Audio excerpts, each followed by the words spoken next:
आज मेरी सुहागरात थी। राजवीर मुझे चूमता हुआ लहंगे के नीचे हाथ डाल दिया। मेरी सांसें तेज हो गई पर आंखों में आंसू थे। मैंने कहा मैं किसी और से मोहब्बत करती हूँ। यह सुनते ही उसकी आंखों में गुस्सा नजर आया। मुझे कसकर पकड़ लिया। कहा इतना बड़ा धोखा। मेरा पति मेरे करीब आ जाता और अपना नफरत दिखाता और मेरे जज्बात बेकाबू होने लगे। एक रात उसने होश खोकर नफरत मोहब्बत की अजब प्रेम कहानी। दोस्तों, ऐसी कहानी सुनने के लिए चैनल को सब्सक्राइब करें। मेरा नाम सानिया है। मैं 24 साल की हूँ। हर माँ बाप की तरह मेरे माँ बाप को भी मेरी शादी की चिंता थी, इसलिए उन लोगों ने मेरी शादी राजवीर के साथ तय कर दी। मैंने कहा माँ, मैं शादी नहीं करना चाहती। मेरी जिंदगी पिछले 2 सालों से गम के सागर में डूब चुकी थी। जब भी मौका मिलता था मैं फूट फूट कर रोने लगती थी। मैं राहुल से जान से भी ज्यादा प्यार करती थी, पर मेरा प्यार पूरा न हो पाया। उसकी मोहब्बत पाने के लिए हर पल तड़पती रहती थी। अपने आप को एक कमरे में बंद करके रखती। मेरे मोहब्बत की अधूरी कहानी मुझे जीने न देती। न बाहर निकलती थी, न किसी से मिलती जुलती थी। मेरे घर वालों ने बहुत कोशिश की थी मुझे गम से बाहर निकालने की, पर मेरा एक दिल ही था जो मानता नहीं था। आखिरकार मेरे मम्मी पापा ने मेरी शादी तय कर दी। वो चाहते थे कि मैं इस गम के समंदर से बाहर निकलकर एक नए सिरे से जिंदगी शुरू करूं। मैं अपने घर पर उदास बैठी थी कि राजवीर का कॉल आ गया। मुझसे कहा सानिया, मैं तुमसे मिलना चाहता हूँ, और वह भी अकेले में, क्योंकि शादी से पहले एक दूसरे को जान लेना सही है। मैंने अपनी मम्मी से यह बात कही तो उन्होंने इजाजत दे दी। वैसे तो हमारे यहाँ शादी से पहले ज्यादा मेल जोल नहीं करते, पर उन लोगों को मेरी हालत पता थी। पिछले 2 सालों से मैं क्या झेल रही थी। इसी वजह से मेरे पापा ने खुद ही मुझे उस जगह पर ड्रॉप कर दिया। मेरे सारे दोस्त पीछे छूट गए थे और मेरे घर वाले समझ चुके थे कि ऐसे मैं मर जाऊंगी या फिर पागल होकर पागल खाने में भर्ती हो जाऊंगी, जिस वजह से उन्होंने इजाजत दे दी थी। मैंने भी सोचा एक बार राजवीर से मिल लेती हूँ, क्योंकि 1 महीने बाद शादी की तारीख तय हो चुकी थी। मैं जानती थी यह बिन प्यार की शादी है, क्योंकि प्यार तो मैं राहुल से करती हूँ। उसे भूल पाना मेरे बस की बात नहीं थी। मैं एक सलवार कमीज पहनकर राजवीर से मिलने आई। राजवीर कहने लगा, तुम जींस टॉप नहीं पहनती क्या? मुझे लगता है उसमें तुम और ज्यादा खूबसूरत लगोगी। राजवीर शायद मॉडर्न विचार का लड़का था। मैंने कहा कॉलेज में जींस टॉप पहन कर जाती थी। आप मेरे होने वाले पति हैं, इसलिए मेरी माँ ने यह सलवार कमीज पहनने को कहा था। उसने कहा तुम जो मर्जी पहन सकती हो, बस तुम्हारा जिस्म ठीक से ढका रहना चाहिए। जींस टॉप में कोई दिक्कत नहीं है, कहकर उसने हल्के से मेरा हाथ पकड़ लिया। जैसे ही राजवीर ने मेरे हाथ को छुआ, मेरे अंदर एक सनसनी पैदा हो गई। राजवीर ने कहा चलो पार्क में वॉक करते हैं। शायद पूरे 2 सालों बाद किसी ने मेरा हाथ पकड़ा था। मर्द का स्पर्श क्या होता है वह मैं भूल चुकी थी। मुझे राहुल की याद आने लगी, जिसके साथ मैं यूं ही हाथ पकड़कर घुमा करती थी। वह मेरी जिंदगी था। कॉलेज के 3 साल हमने यूं ही मोहब्बत में बिता दिए। राहुल अक्सर मेरा हाथ पकड़ लेता था तो कभी किस करता था और मैं उसके साथ डूब जाती थी, पर आज मेरा हाथ पकड़ने वाला शख्स राहुल नहीं बल्कि राजवीर था। बस मेरी यही चिंता थी, कैसे इसे मैं दिल दे पाऊंगी। राजवीर होले होले मेरे हाथ को दबा रहा था, अपनी उंगली से गुदगुदी कर रहा था। मेरे अंदर एक अजीब सा एहसास घर करने लगा। मैं उसकी आंखों में देखने लगी, वह भी मुझे देख देख कर मुस्कुरा रहा था। शादी से पहले वह मुझसे 2-3 बार मिला था। कभी रेस्टोरेंट में मिलता तो कभी पार्क में। कहता मुझे घूमने फिरने का बहुत शौक है। शादी के बाद मैं तुम्हें बहुत घुमाऊंगा सानिया, तुम देखने में बहुत खूबसूरत हो, मेरी तो किस्मत ही बदल जाएगी। इस तरह से वह मुझे हमेशा अच्छी बात करता। उसने यह भी कहा था कि शादी के बाद अगर तुम कुछ करना चाहती हो तो कर सकती हो। मैंने कहा राजवीर, मेरे भी कई सारे सपने थे पर कुछ भी पूरा न कर पाई। उसने कहा मैं तुम्हारा साथ दूंगा अपने सपनों को पूरा करने के लिए, बस एक बार तुम मेरी हो जाओ। ऐसे ही बातों बातों में दिन बीत गए और मैं शादी करके राजवीर के घर पर आ गई। आज मेरी सुहागरात थी और मेरा दिल बहुत तेजी से धड़कने लगा। राजवीर से अब तक दोस्त की हैसियत से मिलती थी, उसे एक दोस्त माना था। प्यार एक ऐसी चीज है जो बार बार नहीं होती। अगर आपको किसी से प्यार हो जाए, आप कभी उसे भुला नहीं सकते। मैं राहुल की बनना चाहती थी, पर आज राजवीर की हो चुकी थी। बस मुझे समझ नहीं आ रहा था कैसे अपना तन राजवीर को सौंप दूं। जब तक वह मेरा मन नहीं जीत लेता, मेरा जिस्म कैसे उसे दे दूं। रात हो चुकी थी। राजवीर मेरे कमरे में आ गया, दरवाजा बंद कर लिया, मुस्कुराता हुआ मेरे पास आ गया, मेरा हाथ पकड़ लिया, कहने लगा वह घड़ी आ गई है जिसका मुझे बेसब्री से इंतजार था। कहकर वह मेरे बिल्कुल करीब आ गया। उसके चेहरे पर मेरे लिए प्यार नजर आ रहा था। उसकी सांस मेरे गर्दन पर मैं महसूस करने लगी थी। मेरा घूंघट उठाकर उसने नीचे फेंक दिया। उसकी नजर मेरे सीने पर पड़ी। हल्के हाथों से वह मुझे गुदगुदी करने लगा। मेरी भी सांसें उखड़ने लगी थी। अपने होठों को मेरे होठ के करीब लाकर बिल्कुल हल्का सा किस किया। फिर मेरे गालों को चूमने लगा। धीरे धीरे मेरे गर्दन और सीने को चूमने लगा। आहिस्ते से अपना हाथ सरकाते हुए जैसे ही मेरे लहंगे के नीचे डाला, मेरी जान निकल गई। मैंने अपनी आंखें बंद कर ली। मुझे राहुल की याद आने लगी। कैसे उसने मुझे सुहाग रात के सपने दिखाए थे। बातों बातों में न जाने कितनी बार राहुल के साथ यह सब कुछ मैं कर चुकी थी, और आज मेरे जिस्म को कोई अनजाना मर्द हाथ लगा रहा था जो मेरी मोहब्बत नहीं है। यही सोचकर मेरी आंखों में आंसू आ गए। राजवीर ने मेरी आंसू को देखा तो पीछे हट गया। कहा, क्या बात है, तुम्हारी आंखों में आंसू क्यों है? मेरी माँ ने मुझे बार बार कहा था कि राहुल के बारे में मैं राजवीर से कभी ना कहूँ। मर्द होने के नाते वह कभी सह नहीं पाएगा कि तुम किसी और से प्यार करती थी। बहुत समझा बुझाकर मेरी माँ ने मुझे विदा किया था, लेकिन माँ की सीख शायद उस वक्त मेरे दिमाग से निकल गई। मैंने कहा, मैं किसी और से प्यार करती हूँ। यह सुनते ही राजवीर के चेहरे का भाव बिल्कुल बदल गया। जिस चेहरे पर अभी मोहब्बत नजर आ रही थी, उसमें अब नफरत नजर आने लगी। उसकी आंखों में गुस्सा साफ झलक रहा था। मुझे कसकर अपने करीब खींच लिया, अपने जिस्म से बिल्कुल चिपका लिया। मेरी हालत खराब होने लगी। मेरी सांसें बहुत तेज हो गई थी। कहने लगा, इतना बड़ा धोखा। उसकी आंखें लाल हो चुकी थी। चेहरा ऐसा हो गया था जैसे कौन सा बड़ा तूफान उसकी जिंदगी से गुजरा हो। अब गुस्से के साथ मुझे किस करने लगा। थोड़ी देर बाद उसने मुझे छोड़ दिया, अपनी जगह पर आकर लेट गया। मैं हक्का बक्का वहीं बैठी रही। सोचने लगी, मैंने तो उसे सच ही बताया। शायद मुझे अपनी माँ की बात मान लेनी चाहिए थी, यह सच्चाई छुपा लेनी चाहिए थी। मैं तो बहुत पहले से ही उसे बताना चाहती थी। जिस इंसान ने मुझसे शादी का फैसला किया था, उसे धोखे में नहीं रखना चाहती थी, पर उसके चेहरे का रौनक देखते ही दिल की बात कह न सकी। मैं भी वहीं पर लेट गई और सो गई। सुबह उठी तो देखा राजवीर कमरे में नहीं है। मैं बाहर निकली तो मेरी सास मेरे पास आ गई। कहने लगी, राजवीर तो काम पर चला गया, उसने तो छुट्टी ले रखी थी, जाने उसे क्या हो गया, वह काम पर चला गया। तुम बुरा मत मानो बेटा, जरूर कुछ अर्जेंट हुआ होगा। मैं समझ चुकी थी राजवीर छुट्टी लेने के बावजूद भी काम पर क्यों गया। मुझसे दूर रहना चाहता था। दिन भर मैं अपनी सास का हाथ बटाती रही। जब शाम हुई तो अपनी सास से इजाजत लेकर मैं मंदिर जाने लगी थी। वापस आई तो देखा राजवीर काम से वापस आ चुका है, बैठकर चाय पी रहा है। मेरे आते ही काफी गुस्से से मेरी तरफ देखा। मैं अपने कमरे में आ गई। कुछ ही देर में हवा की झोंके की तरह कमरे में आया और दरवाजा बंद कर दिया। मेरे बाल पकड़ लिए, खींचते हुए मुझे दीवार से लगा दिया।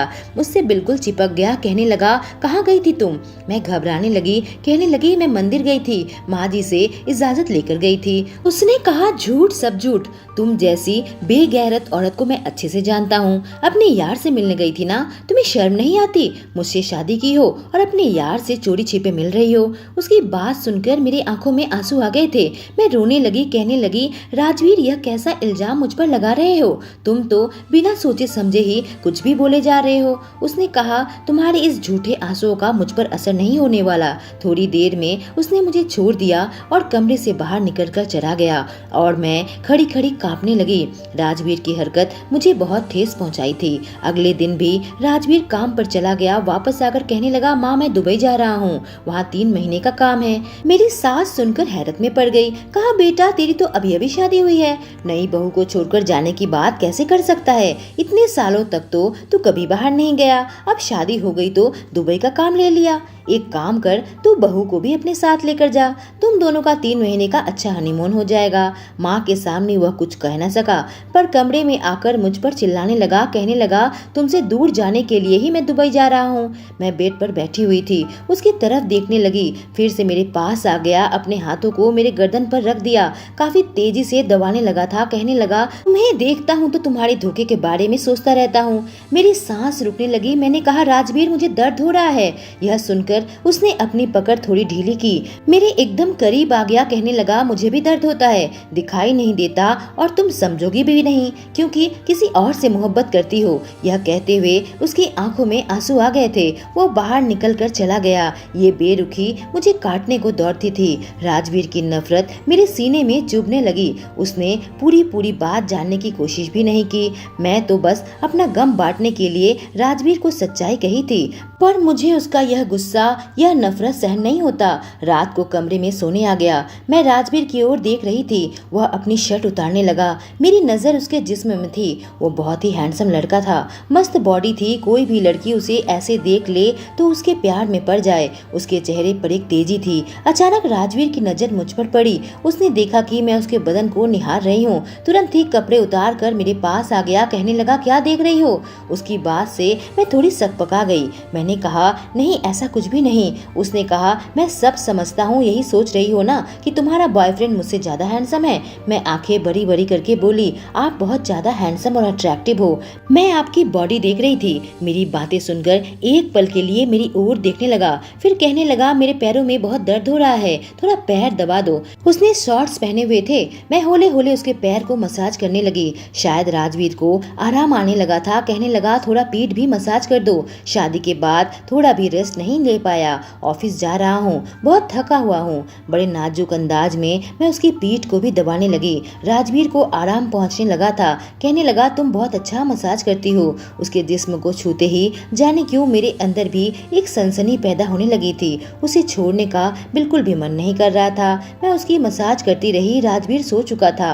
मैं उससे चिपक कर लेट गई। उसे देखने लगी, सोचने लगी, अब राजवीर ही मेरी जिंदगी है। उसे मुझे हासिल करना होगा। मुझे आज रात नींद नहीं आ रही थी। करीब रात के 2 बज रहे थे। मैं घर से बाहर निकल गई। सामने जाकर बैठने की जगह बनी हुई थी, वहाँ बैठ गई थी। बाहर की खुली हवा में मैं सांस लेने लगी। मुझे महसूस होने लगा मेरी जिंदगी किस कदर उलझकर रह गई है। अचानक किसी ने मेरे कंधे पर हाथ रखा। मैं बहुत घबरा गई। मैंने कहा, कौन है? पीछे मुड़कर देखा तो राजवीर था। मैंने कहा, तुम यहाँ? वह हंसने लगा। कहने लगा, किसी और को एक्सपेक्ट कर रही थी। तुम अपने बॉयफ्रेंड को बुलाया है ना, ताकि तुम्हारी जरूरत मिटा सके। राजवीर के चेहरे पर नफरत और गुस्सा था, और अब मुझसे भी बर्दाश्त न हो पाया। मैंने कहा, तुम कुछ भी कह देते हो बिना सोचे समझे। मेरे बारे में ऐसी गंदी बातें कैसे कर सकते हो? उसने कहा, रात के 2 बजे मेरी पत्नी चुपके से घर से बाहर निकल कर बैठी हुई है। क्या सोचूं तुम्हारे बारे में? सती सावित्री हो? अपने प्रेमी का ही इंतजार कर रही हो ना? मैं खड़ी हुई। कहने लगी, राहुल मर चुका है, भगवान के पास है, कभी वापस नहीं आएगा। 2 साल पहले ही उसकी मौत हो चुकी है। उसकी मौत की जिम्मेदार मैं खुद को मानती थी, इसलिए सदमे से कभी बाहर न निकल पाई। रोज घुट घुट कर मरती थी। यह कहते कहते मेरी आंखों में आंसू आ गए और फिर मैं अंदर आ गई। कमरे में आकर लेट गई थी। थोड़ी देर के अंदर ही राजवीर भी मेरे पास आकर लेट गया। हमारे बीच में कोई बातचीत न हुई। मैं सिसक सिसक कर रो रही थी और राहुल की याद में खो गई। हमारे कॉलेज खत्म होने के बाद राहुल ने जॉब ले ली थी। मुझसे वादा किया था, 1 साल के अंदर तुमसे शादी कर लूंगा, थोड़ा सेटल हो जाने दो। पर 6 महीने के बाद उसने मुझसे कहा कि उसे दुबई में जॉब के लिए ऑफर मिला है। सैलरी यहाँ से काफी ज्यादा है। राहुल 1 साल के लिए दुबई जाना चाहता था। मैं रोने धोने लगी, उससे लिपट गई थी। कहने लगी, मुझे छोड़कर मत जाओ, मैं कम पैसे में भी गुजारा कर लूंगी, तुम्हारे बिना मैं जी नहीं सकती, तुमसे बेइंतहा मोहब्बत करती हूँ। वह मुस्कुराने लगा। कहने लगा, पगली, तुम्हारे लिए ही जा रहा हूँ। मैं चाहता हूँ जिस इंसान से मैं हद से ज्यादा मोहब्बत करता हूँ उसे राज रानी बनाकर रखूं, जिसके लिए ज्यादा पैसा कमाने होंगे। बस 1 साल का इंतजार कर लो। वह मुझे छोड़कर चला गया।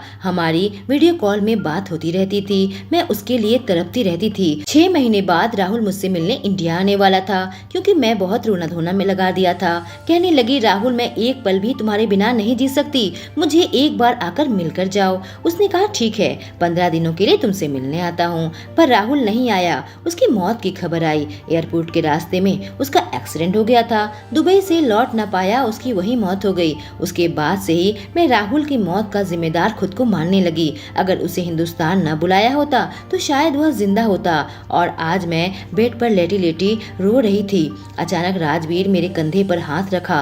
कहने लगा, देखो, सो जाओ, इतना मत रो, इससे तुम्हारी तबीयत खराब हो जाएगी। जल्दी हमें दुबई जाना है। मैं उसकी आंखों में देखने लगी। राजवीर मुझे दुबई लेकर जाना चाहता है। अपने आंसू पोंछकर उससे पूछा, मुझे भी अपने साथ ले जाओगे क्या? वो बोला, तुम्हें छोड़कर मैं कहाँ जाऊंगा? जाने उस वक्त मुझे क्या हो गया। मैं राजवीर से लिपट गई थी और फिर उसे राहुल के बारे में सब कुछ बता दिया। कैसे 2 साल मैं बिल्कुल डिप्रेशन में चली गई थी। राजवीर शांत भाव से मेरी सारी बातें सुनी। उसने पूछा, उसकी कोई तस्वीर है तुम्हारे पास? मैंने कहा उसकी ढेर सारी तस्वीर थी, पर मैंने सारी तस्वीर डिलीट कर दी। उसकी सोशल मीडिया में शायद कुछ तस्वीर हो, पर 2 साल से वह भी बंद है। कहकर मैं राहुल की तस्वीर ढूंढ निकाली और उसे दिखाई। राहुल देखने में राजवीर से ज्यादा हैंडसम नहीं था, बहुत ही मामूली सा लड़का था, लेकिन काफी तेज था। कई बार उसने मुझसे झूठ कहा था। राजवीर कभी मुझसे झूठ नहीं कहता। मैंने कहा, राजवीर मैं तुम्हारे और राहुल में यही फर्क है कि तुम सच्चे इंसान हो। मुझे तुम्हारी सच्चाई बहुत पसंद है, लेकिन तुमने बिना सच जाने मुझ पर बहुत बड़ा इल्जाम लगाया था। मैं तो तुम्हें सच्चाई बताना चाहती थी। उसने कहा, सो जाओ, रात बहुत हो गई है, कल मुझे ऑफिस जाना है। हम दोनों सो गए। राजवीर मुझे दुबई ले जाने की तैयारी करने लगा था। मुझे उस वक्त नहीं मालूम था कि मेरी जिंदगी में कौन सा नया भूचाल आने वाला था। हमारे बीच में अब भी दूरियां थी। राजवीर मुझे हाथ भी नहीं लगाता था। मुझे डर था कहीं हमारा यह रिश्ता टूट न जाए। पर जब भी ऑफिस से घर आता मुझे अपने ऑफिस के बारे में बताता रहता था। मैं भी उसे अपनी जिंदगी के बारे में बताने लगी थी। हर एक बात शेयर करती थी। वह दिन आ चुका था जब हम दुबई जाने वाले थे। हम दोनों 2 अजनबी थे। राजवीर मेरा ध्यान तो रखता था, पर मेरे करीब नहीं आता था। दुबई आए हुए करीब 3 दिन हुए थे। राजवीर एक दिन बहुत ही परेशान होकर घर आया। उसकी हालत देखकर मैं काफी घबरा गई। उसे बैठाया, कहा, राजवीर क्या हो गया? आप काफी परेशानी में लग रहे हैं। यह एक अनजान देश है, बताओ क्या हुआ? मेरी बात सुनकर मेरी ओर देखने लगा। उसके चेहरे में उदासी थी। बाहर बहुत तेज बारिश हो रही थी। बादल गरज रहे थे। दुबई में ऐसा बारिश देखने को कम ही मिलता था। जाने कौन सा तूफान मेरी जिंदगी में आने को तैयार था। मैं राजवीर की ओर देख रही थी। उसने एक लिफाफा मेरे हाथ पर रख दिया। मैंने खोल कर देखा तो उसमें एक एड्रेस है। मैं बड़ी ही हैरत भरी निगाहों से राजवीर की ओर देखने लगी। वो मेरी ओर देखकर कहा, तुम्हारा प्रेमी राहुल जिंदा है। यह सुनकर तो मुझे अपने कानों पर ही यकीन नहीं आ रहा था। उसने कहा, वह इसी पते पर रहता है। वह सुनकर मेरी आंखों में आंसू आ गया। मैंने कहा, ऐसा कैसे संभव है? 2 साल से तो मैं इसी शोक से गुजर रही थी। मेरे तो कुछ भी समझ में नहीं आ रहा था। राजवीर मेरा हाथ पकड़ लिया, कहने लगा, चलो मैं तुम्हें उसके पास पहुंचा देता हूँ। मैं जानता हूँ तुम मुझसे मोहब्बत करती हो। मैं तुम्हें उससे जुदा नहीं करना चाहता। तुम दोनों के प्यार के बीच में मैं दीवार नहीं बनना चाहता। ऐसा कहते हुए उसकी आवाज भर आई। वह मुझे अपने साथ कार में बैठा कर ले जाने लगा। बाहर की बारिश देखकर मैं सोच में पड़ गई। ईश्वर खुशी से आंसू बहा रहे हैं कि मैं अपनी मोहब्बत से मिलने जा रही हूँ, या फिर गम से कि मैं राजवीर से जुदा होने जा रही हूँ। मेरे अंदर ऐसी घबराहट छाई हुई थी कि मुझसे कुछ बोला भी नहीं जा रहा था। दिमाग तो मानो काम करना ही बंद कर दिया था। किसी तरीके से मैं पहुंच गई। राजवीर मेरी तरफ देखने लगा, कहा, यही घर है। मैं राजवीर की ओर देखने लगी। मेरे आंखों में आंसू थे। कार से उतर तो आई थी, न जाने मेरे सीने में क्यों इतना दर्द हो रहा था। मैं दरवाजा खटखटाकर वहीं खड़ी थी। जब सामने वाला शख्स दरवाजा खोला, उसे देखकर मानो मेरे पैरों तले से जमीन निकल गई। यह कोई और नहीं बल्कि राहुल ही था। राजवीर अपने सीने पर पत्थर रखकर मुझे यहाँ छोड़ गया। मुझे सामने खड़ा देख राहुल को मानो जोर का झटका लगा। मुझसे कहने लगा, सानिया तुम यहाँ? मुझे माफ कर देना सानिया, मैं तुम्हें बहुत मिस किया, पर मैं पैसों के लालच में पड़ गया था। अपना काम छोड़कर तुम्हारे पास नहीं आ सका। अब जब तुम मेरे पास आ गई हो, तुम्हें अपने से जुदा नहीं होने दूंगा। मैं तुमसे बहुत मोहब्बत करता हूँ। मेरा प्यार मेरे सामने खड़ा था, पर मेरे दिल में उसके लिए अब कोई फीलिंग्स नहीं थी। जिस इंसान के मौत के गम में 2 साल तक थी, भगवान से प्रार्थना किया था कि इसे वापस कर दे।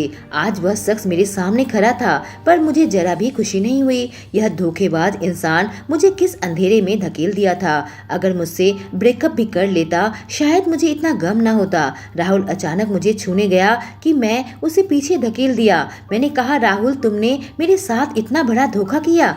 तुम्हें मुझे छूने का कोई हक नहीं है। पिछले 2 सालों से मैं तुम्हारे लिए इतनी तड़पी हूँ और तुमने अपनी मौत की झूठी खबर फैला दी। मेरी आंखों से टप टप आंसू बहने लगे थे। तभी राहुल ने मेरा हाथ पकड़ा। मुझे इतना गुस्सा आया, उसे जोरदार तमाचा मार दिया। मैंने कहा, तुम्हारी हिम्मत कैसे हुई मुझे हाथ लगाने की? मैं तुम्हारी नहीं हूँ। मैं तो राजवीर से मोहब्बत करती हूँ, भले ही उसकी मोहब्बत मेरे नसीब में ना हो। कहकर मैं जाने ही लगी थी कि राहुल मेरा हाथ पकड़कर मुझे घर पर घसीटने लगा। मैं चीखने लगी कि तभी वहाँ पर राजवीर पहुँच गया। राहुल को एक घुसा मारा। कहा, मेरी पत्नी की मर्जी के खिलाफ उसे तुमने हाथ कैसे लगाया? राजवीर को देखते ही मैं उसके पीछे आकर खड़ी हो गई। कहने लगी, राजवीर मुझे यहाँ से ले चलो। मैं इस इंसान से अब बिल्कुल भी प्यार नहीं करती, बल्कि नफरत करती हूँ। तुम्हें तो मैं अपनी सारी तकलीफें बताई है और देखो यह बेगैरत इंसान जिंदा है। राजवीर ने बड़े प्यार से मेरा हाथ थाम लिया। हम दोनों बारिश में भीग चुके थे। कार के सामने आकर उसने मुझे अपनी बाहों में ले लिया। कहने लगा, अगर प्यार करती थी तो इजहार क्यों नहीं किया? मैंने कहा, मैं तो तुमसे बहुत पहले से ही मोहब्बत करने लगी थी, पर मुझे समझ नहीं आ रहा था यह दूरियां कैसे मिटाओ। तुम ही वह इंसान हो जिसने मुझे जीने की नई उम्मीद दी है, मुझे गम के सागर से बाहर निकाल कर मेरी जिंदगी को रोशन किया है। मेरी निराश जिंदगी प्यार की खुशबू से महकाई है। अब मुझे अपने से दूर मत करो। उसने कहा, कभी नहीं। अब तुम्हें अपने से कभी भी एक पल के लिए भी जुदा नहीं होने दूंगा। हम दोनों साथ वापस चलने लगे। राहुल वहीं खड़ा खड़ा हमें देखता रह गया। कई लोगों को सच्ची मोहब्बत नहीं मिल पाती और कुछ लोगों को मोहब्बत मिल भी जाए तो वह उसे गवा देते हैं। दोस्तों, कहानी कैसी लगी? अगर अच्छी लगी हो तो चैनल को सब्सक्राइब करें। Thank you.